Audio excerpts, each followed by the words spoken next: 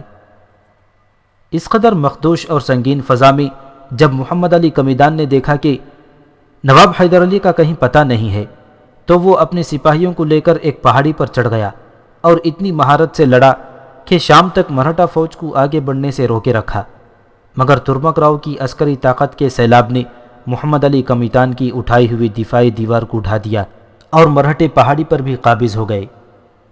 محمد علی قمیدان کو گرفتار کر کے ترمک راؤ کے سامنے لایا گیا۔ مراٹھا سالار بہت ذہین شخص تھا، اس نے ایک مرد جانباز کو قتل کرنے کے بجائے سیاست سے کام لیا۔ میں تیری شجاعت و مردانگی کا قائل ہوں محمد علی، ترمک راؤ نے ایک مسلمان سالار کو خراج تحسین پیش کرتے ہوئے کہا، میں تجھے ضائع نہیں کرنا چاہتا۔ محمد علی قمیدان نے سوالیہ نظروں سے ترمک راؤ کی طرف دیکھا۔ تیرا نواب حیدر علی بازی ہار چکا ہے اور اب ہماری قید میں غلامانہ زندگی بسر کر رہا ہے۔ ترمک راؤ نے انتہائی احساس غرور کے ساتھ کہا، ریاست میسور کی قسمت کا فیصلہ بھی چند روز میں ہو جائے گا، پھر تو کس کے لیے جنگ لڑ رہا ہے؟ نواب حیدر علی کی گرفتاری کی خبر سن کر شدت درد سے محمد علی قمیدان کا چہرہ دھواں ہو گیا اور وہ بے اختیار چیخ اٹھا، یہ کیسے ہو سکتا ہے؟ ابھی تو میرے پیروں کے نیچے زمین بھی موجود ہے اور سر پر آسمان بھی قائم ہے۔ سب کچھ ممکن ہے محمد علی، ترمک راؤ نے ایک زوردار قہقہا لگایا، تجھے دراصل پیشوا کی بے پناہ طاقت کا اندازہ نہیں تھا۔ خیر، یہ سب ماضی کا قصہ ہے اور تو اپنے حال کو سنبھالنے کی کوشش کر۔ میں چاہتا ہوں کہ تجھ جیسے بہادر کے ہاتھ سے تلوار نہ چھوٹے۔ تو مادھو راؤ کی ملازمت قبول کر لے۔ محمد علی قمیدان کے دماغ میں مسلسل دھماکے ہو رہے تھے، جیسے اس کا سر پیشوائے پونا کی توپوں کی زد میں ہو۔ آخر اس نے بڑی مشکل سے اپنی وحشت دل پر قابو پایا۔ اگر واقعتاً تو نے نواب حیدر علی کو زنجیر پہنا دی ہے تو پھر میں تیری ملازمت قبول کر لوں گا۔ محمد علی کا میدان ترمک راؤ کے تمام اندازوں سے زیادہ شاطر اور ذہین تھا۔ پہلے تو اسے یقین ہی نہیں تھا کہ نواب حیدر علی اس قدر ذلت آمیز طریقے سے ترمک راؤ کا شکار ہو سکتا ہے، اور اگر کسی طرح یہ حادثہ رونما بھی ہو گیا ہے تو وہ اپنی ذہانت سے حالات کا رخ موڑ دے گا اور ایک نہ ایک دن ترمک راؤ کی قید سے رہائی حاصل کر لے گا۔ محمد علی کا میدان نے چند لمحوں میں ایک منصوبہ بنایا اور اپنی مشروط رضامندی ظاہر کر دی۔ اگر تیری شرط یہی ہے تو پھر تو بہت جلد اپنے آقا سے ملاقات کرے گا۔ مرہٹا سالار ترمک راؤ نے نہایت آسودہ لہجے میں کہا۔ اسے محمد علی کا میدان جیسے مرد شجاع کو اپنے سامنے پایا زنجیر دیکھ کر ناقابل بیان خوشی ہو رہی تھی۔ دوسرے دن صبح ہوتے ہی ترمک راؤ محمد علی کا میدان کو لے کر یاسین خان کے خیمے میں پہنچا، جسے وہ اپنی بے خبری کے باعث نواب حیدر علی سمجھ رہا تھا۔ نواب، تمہارا ایک اور جانثار تم سے ملنے آیا ہے، ترمک راؤ نے یاسین خان کو مخاطب کرتے ہوئے کہا۔ یاسین خان نے گھبرا کر محمد علی کا میدان کی طرف دیکھا اور سالار میسور پر نظر پڑتے ہی اس کا چہرہ فق ہو گیا۔ یاسین خان کو اس بات کا خطرہ لاحق ہو گیا تھا کہ کہیں محمد علی کا میدان جوش اضطراب میں اس راز کو فاش نہ کر دے جس پر ایک وفادار سلطنت نے بڑی ہوشیاری سے پردہ ڈال رکھا ہے۔ یاسین خان کو اپنے سامنے پا کر ایک لمحے کے لیے محمد علی کا میدان بھی ہوش و حواس کھو بیٹھا اور اس کے جی میں آئی تھی کہ ترمک راؤ سے چیخ چیخ کر کہے، احمق، تو جسے نواب حیدر علی سمجھ رہا ہے وہ اس کا ایک ادنا جانثار ہے۔ محمد علی کا میدان غضب کا معاملہ فہم تھا۔ اس نے دوسرے ہی لمحے صورتحال کو سمجھ لیا، پھر تیزی کے ساتھ یاسین خان کے قریب پہنچا اور کسی خدمتگار کی طرح گھٹنوں کے بل جھک کر مصنوعی انداز میں آہوزاری کرنے لگا۔ نواب بہادر، کاش یہ منظر دیکھنے سے پہلے زمین پھٹ گئی ہوتی اور میں اس میں سما گیا ہوتا۔ یاسین خان نے سکون کی سانس لی۔ محمد علی کا میدان نے بڑی ذہانت سے ایک قیامت خیز حقیقت کو ٹال دیا تھا۔ پھر اس ملاقات کو حقیقت کا رنگ دینے کے لیے یاسین خان نے بھی زبردست ناٹک رچایا۔ صبر کر محمد علی، صبر کر۔ یاسین خان نے حاکمانہ انداز میں اپنا ہاتھ محمد علی کا میدان کے سر پر رکھ دیا۔ گردش ایام کی ایک ادا یہ بھی ہے جس کا ہم دونوں شکار ہیں۔ محمد علی کا میدان بہت دیر تک مصنوعی آنسو بہاتا رہا، پھر وہ بہت جلدی سے اٹھا اور ترمک راؤ سے مخاطب ہو کر بولا، مجھے یہاں سے دور لے چل کہ یہ منظر دیکھتے دیکھتے میری آنکھیں خون ہو جائیں گی۔ محمد علی کا میدان کی بگڑتی ہوئی حالت دیکھ کر سپہ سالار ترمک راؤ بھی بہت زیادہ سنجیدہ نظر آ رہا تھا۔ اس نے سالار میسور کے کاندھے پر ہاتھ رکھ دیا اور یاسین خان کے خیمے سے باہر نکل آیا۔ تم نے ٹھیک ہی کہا تھا ترمک راؤ، کچھ بھی نہیں بچا۔ محمد علی کا میدان کے سینے میں مسرتوں کا طوفان اٹھ رہا تھا، مگر ہونٹوں پر شکست و نامرادی کا مرثیہ تھا۔ سب کچھ جل کر خاک ہو گیا ہے، اب میں کس امید پر جیوں گا کہ یہ سر و بال دوش ہے۔ محمد علی کا میدان بڑی عیاری سے ترمک راؤ کے گرد جال بچھا رہا تھا۔ مرہٹا سالار اسے بہت دیر تک تسلیاں دیتا رہا۔ آخر محمد علی کا میدان نے ملازمت کی پیشکش قبول کر لی۔ مگر میرے بیوی بچوں کا کیا ہوگا؟ سالار میسور نے ترمک راؤ سے پوچھا۔ ترمک راؤ کچھ دیر تک گہری سوچ میں ڈوبا رہا، پھر کہنے لگا، تم اپنے کسی معتبر آدمی کو بھیج کر انہیں یہیں بلا لو۔ قیامت کی اس فضا میں کون کس پر اعتبار کرے گا؟ محمد علی کا میدان نے غمزدہ لہجے میں کہا۔ تو پھر تم خود چلے جاؤ۔ آخر ترمک راؤ محمد علی کا میدان کے فریب میں آ گیا، اور پھر دوسرے دن سالار میسور اپنی سپاہیوں کے ہمراہ بیوی بچوں کو لانے کے لیے ترمک راؤ کے خیمے سے نکلا۔ ترمک راؤ نے اپنی دانست میں بڑی ذہانت کا مظاہرہ کرتے ہوئے محمد علی کا میدان اور اس کے سپاہیوں سے ہتھیار رکھوا لیے تھے۔ مرہٹا سالار کے خیال میں یہ نہتے سپاہی اس شیر کے مانند تھے جس کے دانت توڑ دیے گئے ہوں اور خونی پنجے کاٹ دیے گئے ہوں۔ ترمک راؤ میسور کے ان شیروں کو گیدڑوں سے بھی زیادہ بے ضرر سمجھ رہا تھا۔ محمد علی کا میدان اور اس کے ساتھی مسلسل آگے بڑھتے رہے۔ پھر جب رات آ گئی تو سالار میسور اس مقام پر ٹھہرا جہاں مرہٹا سپاہیوں کا ہراول دستہ اپنی فوج کی حفاظت کے لیے خیمہ زن تھا۔ مرہٹوں نے مسلمان سپاہیوں کو دیکھا تو اپنی تلواریں کھینچ لیں۔ محمد علی کا میدان نے ان سے فریادی لہجے میں کہا، ہم بنگلور کے بنجارے ہیں، اپنے مویشی فروخت کرنے سرنگا پٹنم جا رہے تھے کہ حیدر علی نے ہمارا تمام مال و اسباب لوٹ لیا، بس جسم پر یہ کپڑے باقی بچے ہیں، 2 دن سے کچھ کھایا پیا نہیں ہے، ایک رات یہاں ٹھہر جانے دو، کہیں اندھیرے میں حیدر علی کے سپاہی حملہ نہ کر دیں اور ہم اپنی جانوں سے بھی چلے جائیں۔ ایک تو محمد علی کا میدان کی گریہ وزاری، دوسرے اس کی اور اس کے ساتھیوں کی شکستہ حالت، مرہٹا سپاہیوں کو سالار میسور کی افسانہ ترازی پر یقین آ گیا اور انہوں نے یہ کہہ کر ان بنجاروں کو رات بھر کے لیے قیام کی اجازت دے دی، ایک طرف پڑ جاؤ مگر صبح ہوتے ہی یہاں سے چلے جانا، ہمارے اور حیدر علی کے درمیان جنگ چھڑی ہوئی ہے۔ محمد علی کا میدان نے مرہٹا سپاہیوں کا شکر ادا کیا اور اپنے سپاہیوں کو ساتھ لے کر قریب ہی کچی زمین پر دراز ہو گیا۔ پھر اس نے اپنے ایک ایک سپاہی کو سرگوشیوں میں حکم دیا کہ ہر شخص رات بھر جاگتا رہے۔ تمام سپاہی یہ سوچ کر پریشان تھے کہ ان کا سالار محفوظ راستے سے سرنگا پٹنم جانے کے بجائے دشمن کے منہ میں کیوں آ پڑا ہے، مگر محمد علی کا میدان کے دل کا راز کسی پر بھی نہیں کھلتا تھا۔ آخر جب آدھی رات کے قریب سرد ہوا کے جھونکوں نے مرہٹا سپاہیوں کو سلا دیا تو محمد علی کا میدان اٹھا اور اپنے ساتھیوں سے کہنے لگا، دبے پاؤں بلی کی طرح چلتے ہوئے مرہٹوں کے سروں پر پہنچ جاؤ اور انہی کے ہتھیاروں سے ان پر حملہ کر دو۔ بڑا عجیب حکم تھا، مگر ہر سپاہی اپنے سالار کا حکم ماننے کے لیے مجبور تھے۔ تمام مرہٹے بے خبر پڑے ہوئے تھے اور جنگل کی کھلی فضا میں ان کے خراٹے اس بات کا اعلان کر رہے تھے کہ ترمک راؤ کی سپاہیوں اور مردہ انسانوں میں کوئی فرق نہیں ہے۔ محمد علی کا میدان اور اس کے ساتھیوں نے مرہٹوں کی گہری نیند سے خوب فائدہ اٹھایا۔ پھر جب تک مرہٹے سنبھلتے اور صورتحال کو سمجھنے کی کوشش کرتے، اس وقت تک محمد علی اور اس کے ساتھی اپنا مقصد حاصل کر چکے تھے۔ رات کی تاریکی اور نیند کا خمار، غرض یہی دونوں چیزیں مرہٹوں کی ہلاکت کا سبب بن گئیں۔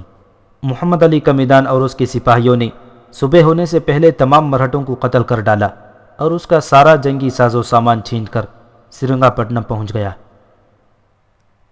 محمد علی کا میدان کے پہنچتے ہی سرنگا پٹنم میں ایک ہلچل سی مچ گئی تھی۔ تینوں رانیاں بہت زیادہ پریشان نظر آ رہی تھیں۔ کرشن راؤ اور گیانی وجے آنند انہیں بار بار تسلیاں دے رہا تھا۔ محمد علی کے سرنگا پٹنم آنے سے کیا فرق پڑتا ہے، وہ میدان جنگ سے بھاگا ہوا سپاہی ہے جسے سرنگا پٹنم میں چند روز سے زیادہ امان نہیں مل سکتی۔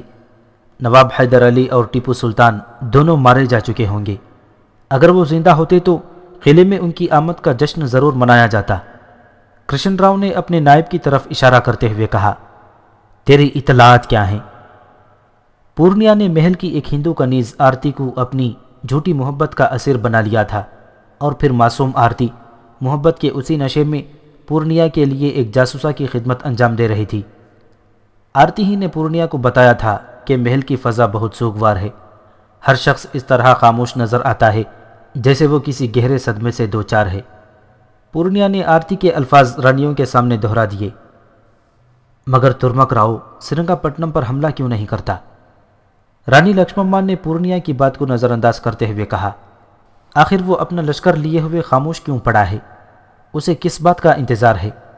رانی لکشمما ایک ذہین عورت تھی، اس کے سوال نے گیانی وجے آنند کو بھی چونک جانے پر مجبور کر دیا۔ مہارانی کا یہ نکتہ یقیناً قابل غور ہے۔